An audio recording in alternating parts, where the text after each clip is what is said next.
범죄자들 아니면 시위 폭동을 막기 위해서 이렇게 그 공권력을 사용했다는 것에 대해서 뭐 긍정적으로 이렇게 바라보면서 동시에 이게 아이스가 너무 뭐 막강한 힘을 발휘해서 뭔가를 하려고 하고 그다음에 방어하려고 하고 그러는 거를 바라보면서 이 공권력이 너무 이상하게 돌아가는 거 아니야? 혹시 이 공권력이 어느 날 갑자기 국민들로 향해서 오히려 국민들 통제에 들어가기 시작하고 어쩌면 계엄 같은 이상한 현상들까지 나타나지 않을까라는 우려를 갖게 하는 것도 사실입니다. 관세라든지 또 묻지마 투자라고 저는 이렇게 이야기하는데, 지금 이제 한국이나 일본이나 대만을 이렇게 대상으로 해가지고 많은 투자를 받아냈잖아요. 그러니까 많은 투자는 환영을 해요. 그러면서도 동시에 관세를 먹인다는데, 우리한테 좋은 건가? 안 좋은 건가? 이렇게 구분이 잘 안 가는 과정에서 이제 저희가 현실적으로 느끼는 거는 인플레이션이거든요. 물가는 팍팍팍 뛰어 올라가는데 내 수입은 오히려 더 위축되어 가고 있는 그런 현상들을 이거를 느끼면서 약간의 불만이나 아니면 우려 같은 것들이 이제 생기기 시작하는 거죠. 그다음에 이제 묻지마 투자라는 개념이 도대체 뭐지? 이게 미국 사람들도 이해를 못 해요. 그러니까 왜, 미국이 일본한테 뭐 5,500억 불이라는 어마무시한 돈을 조건 없이 투자하라고 그러고 거기에서 발생하는 수익금의 90%가 뭐 우리 거라고 그러고 그다음에 한국에서 3,500억 불이라는 어마무시한 한국이 가지고 있는 외환 보유고의 뭐 85%라는데 이 엄청난 돈을 거의 강제적으로 미국에 투자하라고 하는 것인지 사실 좋긴 한데 이게 뭔지 모르겠단 말이에요. 그래서 이게 어쩌면 이게 미국에서는 이제 vessel state이라고 하는데 한국어 내가 찾아보니까 봉신, 속국 뭐 이런 단어 뜻이더라고요. 근데 이 vessel state로 가려고 하는 거 아니야? 이거 위험한 거 아니야? 라고 걱정하는 사람들의 목소리도 이제 조금씩 나오고 있습니다. 그러면서 이제 뭐 피해 장사하고 뭐 시민권 장사하겠다고 나오니까 이거 좀 뭔가 이상하다라고 자꾸 이제 걱정도 되는 거고요. 이제 반이민 정책 같은 경우도 마찬가지예요. 이민자, 불법 체류자들을 내쫓고 안 쫓고의 문제를 떠나서 이 반이민자와 어쩌면은 흑인이죠, 주로. 이제 흑인을 타도하고 싶어 하는 아니면 흑인을 겨냥해서 싫어하는 백인 우월주의자들이 합세하게 되면 이거 인종 간의 어떤 큰 내란 같은 것도 벌어질 수 있지 않을까. 그 다음에 그런 내란이 벌어졌을 때 그걸 통제하기 위해서 어쩔 수 없이 발동되는 계엄령이라든지 마샬로라고 하는데요. 이 계엄 같은 사태가 벌어져서 자칫 이게 의도치 않게 민주주의가 무너져 버리고 그 다음에 그 틈새를 이용해서 어떤 권위주의 아니면은 파시즘주의적인 그런 새로운 형태의 정부가 들어서는 거 아닌가라는 그런 우려가 미국 사회에서 지금 이렇게 표면에 확 이렇게 분출되지는 않지만 대부분 미국 사람들의 머릿속에 그런 우려가 지금은 존재하고 있습니다. 뭐 이런 이야기는 사실 제가 저만 하는 게 아니라 Foreign Affairs라든지 아니면은 뭐 정평한 그런 그 학술지에서도 요즘에 이제 하나둘씩 표면화되고 있는 우려 섞인 분석들인데요. 그러니까 그런 권위주의로 변하고 있다는 증거들이 있느냐라고 얘기해 보면 그리고 여러 가지 트럼프 행정부의 지금까지의 정책을 보면 좀 의심스럽다는 거죠. 누가 마가 세력인가라고 이렇게 보면 어떤 지금까지 어떤 지배 민주주의, 자본주의, 무슨 사회주의, 권위주의, 공산주의 이런 주의를 만드는 사람들은 철학자들이고 그다음에 어떤 이념주의자들이지 않습니까? 이제 그런 사람들이 이제 브레인 역할을 하고요. 그다음에 이제 팔다리 역할을 해주는 기능적인 조직도 있어야 될 텐데 그 조직이 주로 이제 예전에 아주 골수 보수자들 또 있고, 그 다음에 이제 서던 밀리샤라고 해가지고 남부 민병대라고 하는데 굉장히 큰 조직입니다. 그 다음에 이제 그 백인 민족주의자들이 또 따로 있어요. 그러니까 예를 들어 KKK라든지 그런 세력들이 아직도 있고, 거기에 이제 크리스찬 내셔널리스트라고 해서 극우적인 어떤 그 종교 집단도 포함되어 있다는 거죠. 이런 그 여러 가지 이 조직들이 대부분은 무력을 갖추고 있다는 것이고, 아니면은 무력 아니면은 어떤 그 무력보다 더 막강한 그 종교적인 가치를 내세워서 이렇게 오히려 무력을 포장화하는 기능까지 하고 있고요. 그래서 그렇다 보니까 이 두 가지의 철학과 그 다음에 무력을 가지고 있는 사람들과 그 다음에 외부적으로는 이거를 포장이 잘 되어 수 있는 가치관의 종교 뭐 이런 것들이 섞이고 하면서 이게 계속 발전되어 가다 보면 어쩌면은 우리가 이제 상상하고 싶지 않은 미래를 바라볼 수도 있겠다라는 그런 우려가 이제 내면에 이제 깔려 있는 겁니다. 근데 이제 미국을 요즘에는 이제 고립주의, 혹시는 아니면 뭐 일방주의, 아니면 뭐 보호무역주의라고들 이렇게 표현하잖아요. 근데 이것들이 이제 뭐 여러 가지 복잡한 사연들과 뭐 어떤 절차나 이런 과정을 통해서 이제 완성이 되어가고 그다음에 구체화되어가고 그러겠지만, 이제 그런 차원에서 미국을 이렇게 해석해 보면 그런 거 같지, 이런 거 아닐까라는 이제 의심을 하게 되는데, 이제 안보 문제 같은 경우는 더 이상 우리가 미국이 직접적으로 전쟁에 참여해서 뭐를 하는 거나, 아니면 지금 예를 들어서 나토를 통해서 유럽을 지켜준다든지, 아니면 주한미군을 통해서 북한으로부터의 침략을 지켜준다든지, 아니면 일본의 그 미군 기지를 통해서 이제 중국을 견제하든지 대만을 지켜준다든지, 이런 것들의 시스템 방식에서 벗어나서 어차피 지금이 이제 자유무역 시대라고 하잖아요. 그러니까 자유무역 시대에서 가장 위험하거나 아니면 가장 그 급소라고 이렇게 한가를 딱 뽑아서 말할 수 있다는 거는 무역 해상 항로 같다 이거죠.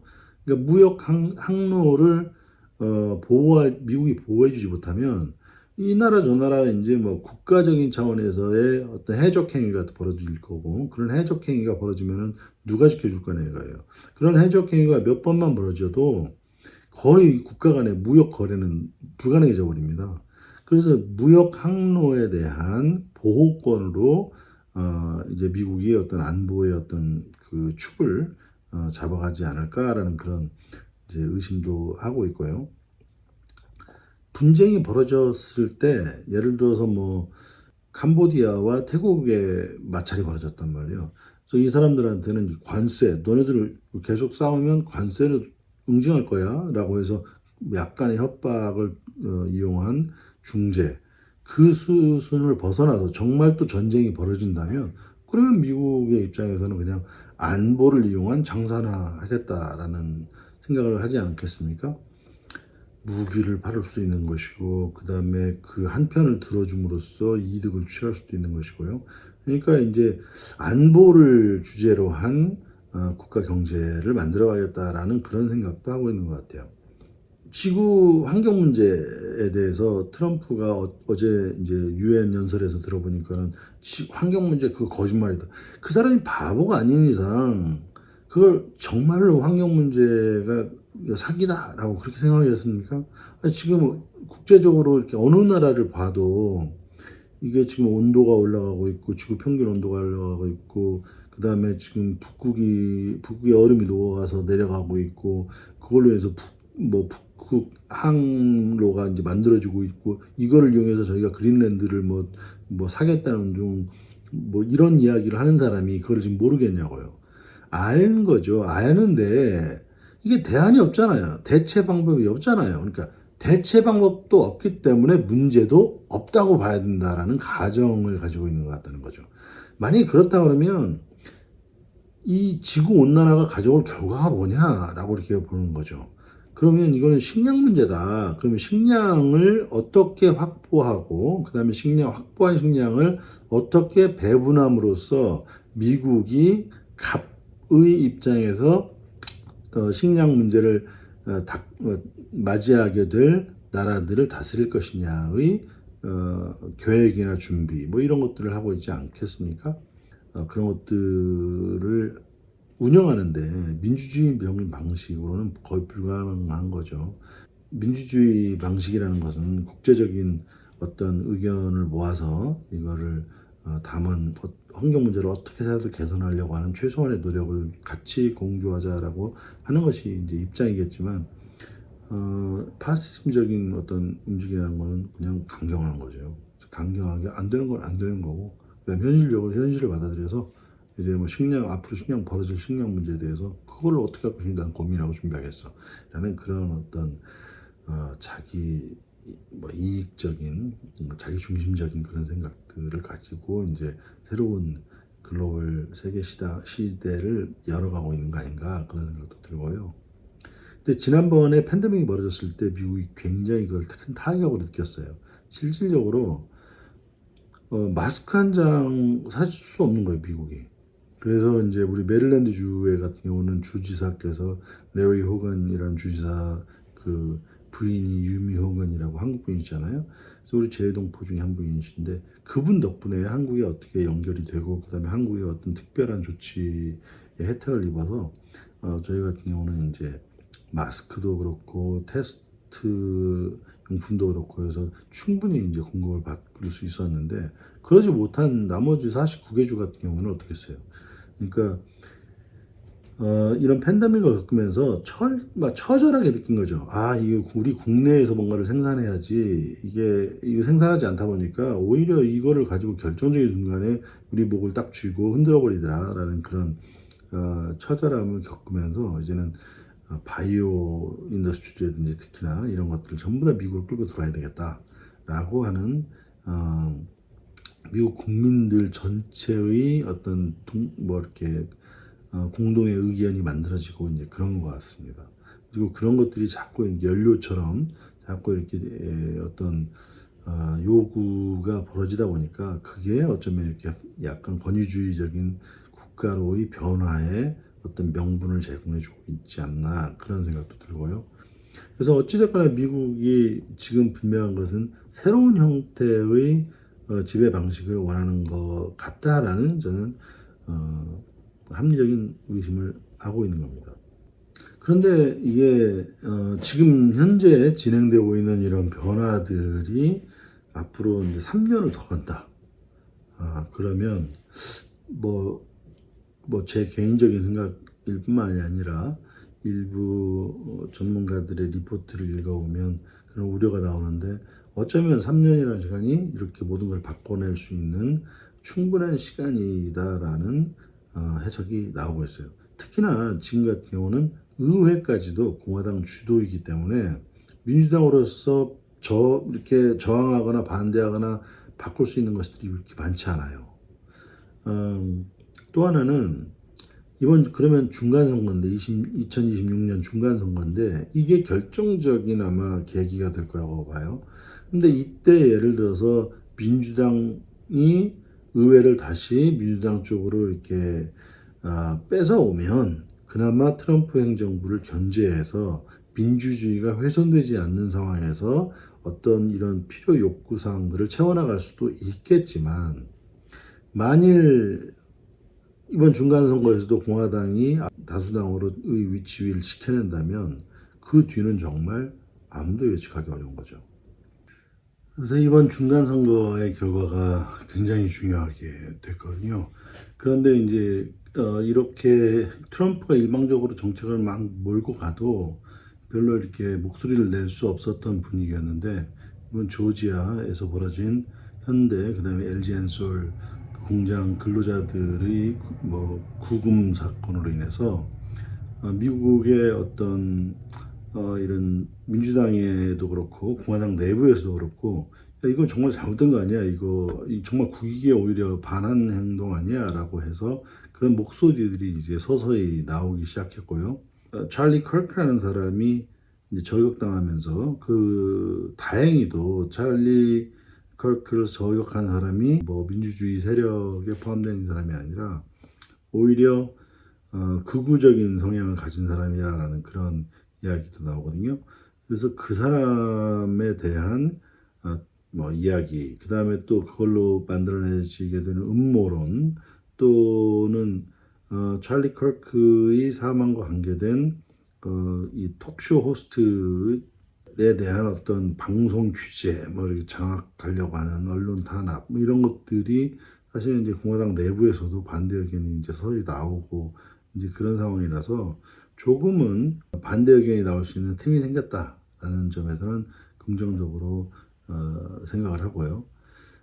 그런데도 불구하고 어찌됐거나 중간선거에서 제일 중요한 건 재선 당선 아니겠습니까? 그러니까 재선 당선을 위해서는 가능한 자기네들도 이게 민주주의가 훼손될 수 있기 때문에 좀 위험하다라고 생각도 하지만 동시에 그냥 침묵으로 지금 현재 상황을 뭐 이렇게 이용하려고 하는 그런 의도도 보인다는 거죠. 그리고 또 공화당 입장에서는 내란이 벌어진다고 해도 이렇게 손해 볼 일이 크지 않거든요. 그러니까 두렵지 않은 거죠. 그래서 그런 것들도 공화당으로 입장으로서는 뭐 상당히 편안한 위치에서 중간 선거를 대하게 되었다. 그리고 지금 현재 상황으로 보면 또 그나마 또다시 공화당이 더 많은 의석수를 확보할 수 있는 것으로 이렇게 보여서 오히려 편안한 입장 아닌가라는 그런 생각이 드는 거죠. 민주당 내에서도 이제 그 리더십 문제가 얘기가 나와요. 지금 민주당 지도부가 너무 약하다.